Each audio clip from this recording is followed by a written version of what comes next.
And another fantastic weekend of NASCAR racing is coming past us by.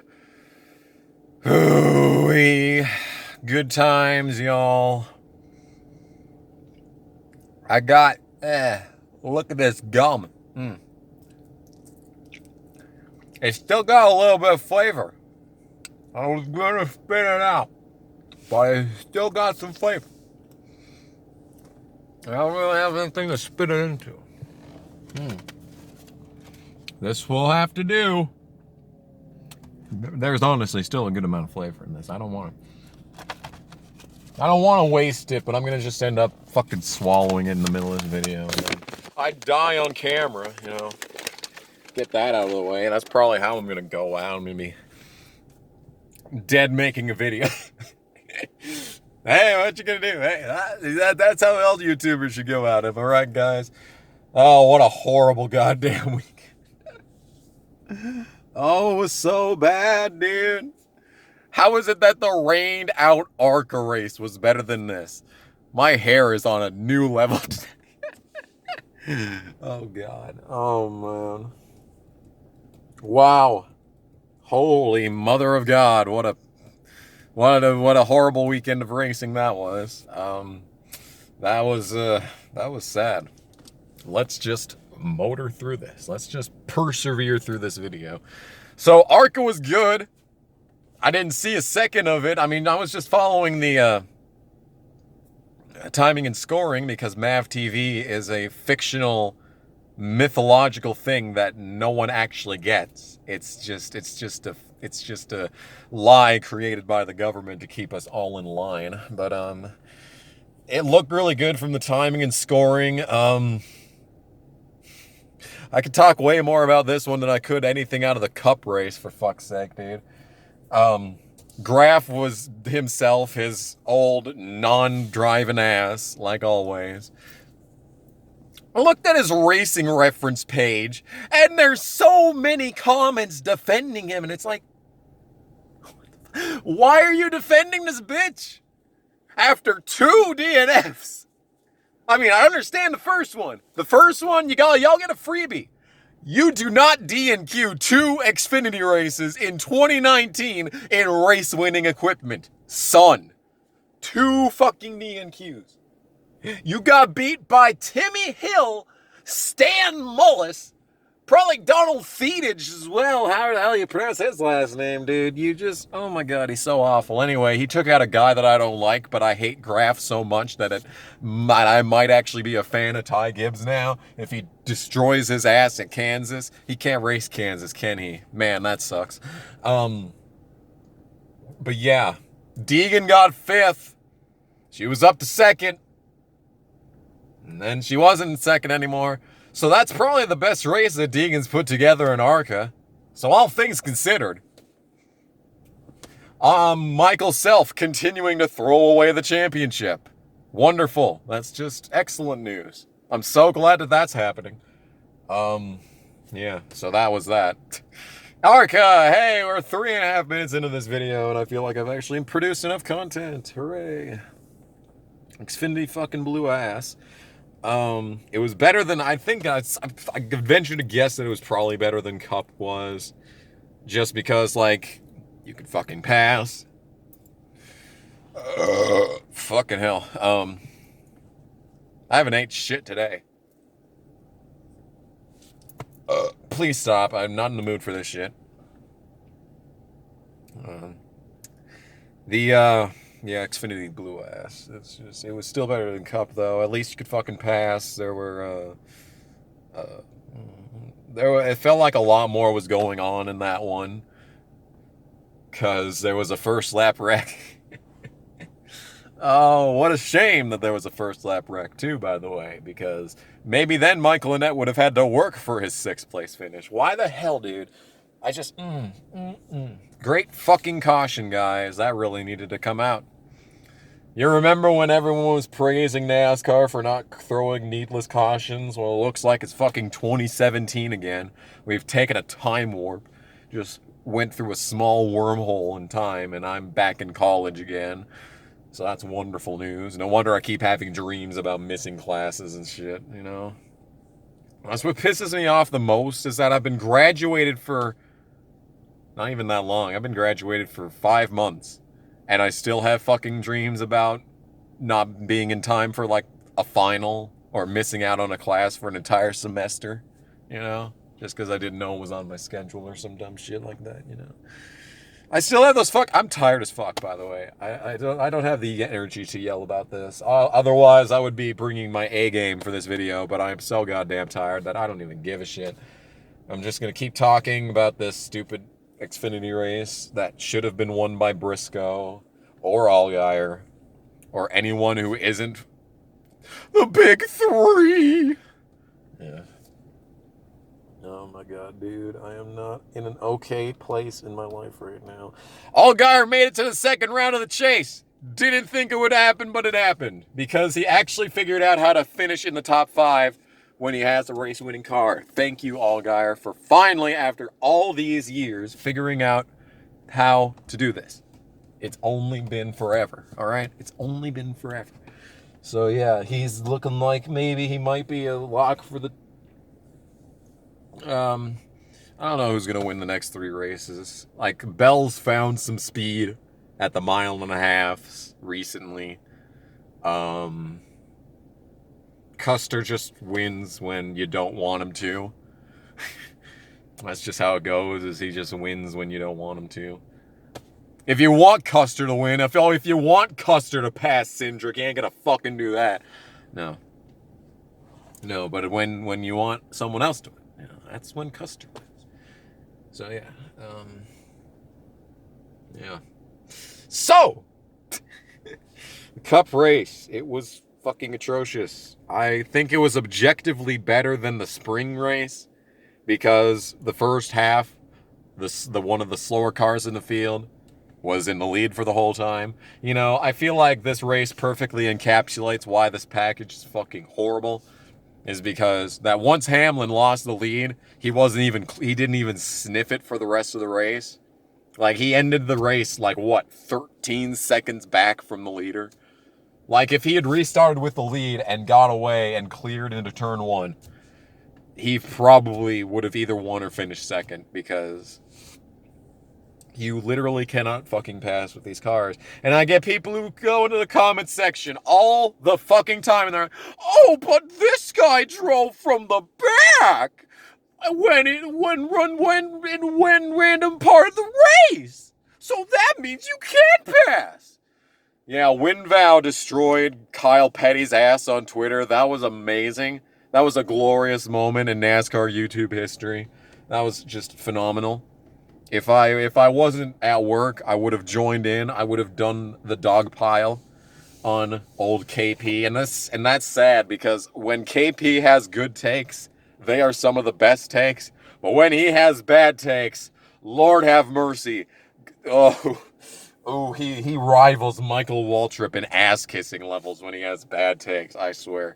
But anyway, this race perfectly encapsulates why you can't fucking pass with this package, because the only time that you could get around Hamlin when he's not even the fastest car on the track, because we saw Larson drive. I didn't see Larson drive off because I had to drive to work while Larson was driving off. But the point is that Hamlin didn't drive off when he had the lead, but no one could fucking pass him because you can't pass in these shitbox fucking cars. And the only time that anyone even sniffed his ass was when they were in traffic, when they were in 3 wide lap traffic, and then Hamlin just splits the inside of someone and makes it 4 wide, because if he doesn't, he's going to lose the fucking lead, because you can't fucking hang on to the lead when you're in traffic. That's the only time that you can't. That's the only time that you can't. Clear fucking track, the leader was untouchable. Everyone was untouchable. I don't know why I'm enunciating really weird right now. It's probably the sleep deprivation coming in.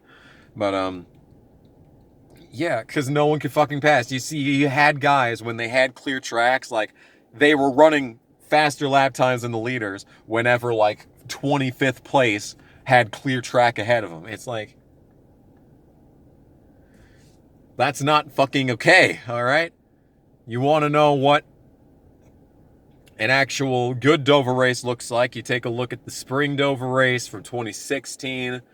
You take a look at the finish from 2017, even though 2017 was not even close to as good as 2016. They still had a few bangers in there. But yeah. Like, do you remember anything from the 2015 Dover races? The only thing I remember from 2015 Dover is Jamie McMurray, I think, finishing like third, but not advancing in the chase. And Jimmy Johnson having mechanical issues because I predicted that he wouldn't make it past the first round that year. Yeah, that's all the memory I have. Didn't Harvick win both of those fucking races? I don't even know. The point is that Dover is horrendous, and these whores with this package. And you know, the bad thing is that you really can't blame it. It's difficult to put all the blame squarely on the package because the 2016 Fall Dover race happened, and I don't really remember, that race as a whole. I don't know if there was actual competition because the 2016 Coke 600 is not an entertaining race. It's a 3 out of 10 race, but all three of those points come when Johnson takes the lead away from Truex. He just took the lead away, but Truex was able to drive back around him after a while. Like, that's you don't see that. He was able to drive back around him only after like 8 laps. In this fucking package, you have to wait until traffic's in the way. Like, that's 50 laps into the future, It's just... You shouldn't... Like, the lap cars have always been an obstacle in NASCAR, but that's what they should be. That's what they should only ever be, is an obstacle for the leaders and everyone else to get around. Because, the leader has to get around the lap traffic, but so does everyone behind the leader. The lap traffic should not be what determines when a pass happens anywhere in the field. Like, the lap traffic should just serve as an obstacle. And if you get held up by the lap traffic and you get past, then, well, okay. Now you just need to learn and try again next time. But literally every single lap car, that's why that fucking cartoon that, of course, went viral on Reddit, where Truex is yelling about Stenhouse being in the way because he was in the way, but they show Stenhouse on the other end of the straightaway, and it's like, fuck off. Fuck off with that shit. Because every single lap car affects the leader now. It isn't, and it's even guys like Castle or the premium cars. Those cars are affecting the leader every single time they get lapped. And sure, they should be an obstacle to be driven around. That's perfectly fine, but they should not be the difference between the guy in second who's clearly faster than the leader and has clearly been faster than the leader for the past 300 laps. That shouldn't be what determines whether or not you get around him. You should be able to make a pass on a motherfucker without relying on a slow car 500 feet in front of you on the track. I don't understand why this is such a difficult concept for people to wrap their minds around. Kyle Petty. It's just, you cannot fucking do anything with these cars unless there's lap traffic ahead of you. It's stupid is what it is. It's not a good fucking way of doing racing. F1 announcing that they're looking to take away downforce next year. IndyCar looking to take away downforce next year. V8 supercars looking to take away downforce next year. Who's fucking doubling down on the worst package that they've ever had? This rivals 2015 in awfulness. Like, if it weren't for the fact that lapped cars affect the leaders as much as they do, if it just affected the leaders as they did back in 2015, where it did affect them a bit, but it wasn't the difference between the guy in second making the fucking pass. The only thing that makes 2015 worse is the fact that that package was the medium between this year's package and just like fucking taking off the goddamn splitter, But lap cars didn't affect them as much back then in 2015. Now lap cars are the difference between the leaders making passes. It's just the worst. It's cancer is what it is. It's Joey Logano because Logano's cancer. I fucking hate Logano. At least he didn't even have a chance at the win today. It's Dover, so he wasn't going to win anyway. Like, they couldn't have fucking waited for this until... What's the cutoff race for this one? Is it Kansas? They couldn't fucking wait until Kansas. Like, he wasn't going to win Dover anyway. Like, for fuck's sake. Anyway, this has been a video. I'm happy with how Alex Bowman's doing. He actually looks kind of competent. Maybe he'll get to run second at Talladega again. Now, wouldn't that be fun after a caution comes out on the fucking backstretch? Talladega's next. I announced it on Twitter. I'm going to be doing live reactions to at least the truck race. And if I'm comfortable with doing it on the Cup race, I'm going to do it on... I don't really like doing live reactions for the Cup Talladega races. It just doesn't feel natural. Because I actually like watching the Cup Talladega races, despite them being the living embodiment of shit for the past 5 years. Still like actually watching them. But for trucks, you know, we've done truck reactions for Talladega, you know. I feel like we could do it every year because that race is a roller coaster ride and a half. But yeah. But anyway, no F1. K&N East was boring. I watched maybe 2 seconds of it. But yeah, I think I'm going to call out a video. So anyway, thank you all so much for watching. F1 next week. K&N, I don't fucking know. It doesn't matter. Deegan's not going to win the championship. Yeah, we're winding down on the whole racing home front, which is good because my fucking blood pressure needs it. But hey, what you going to do?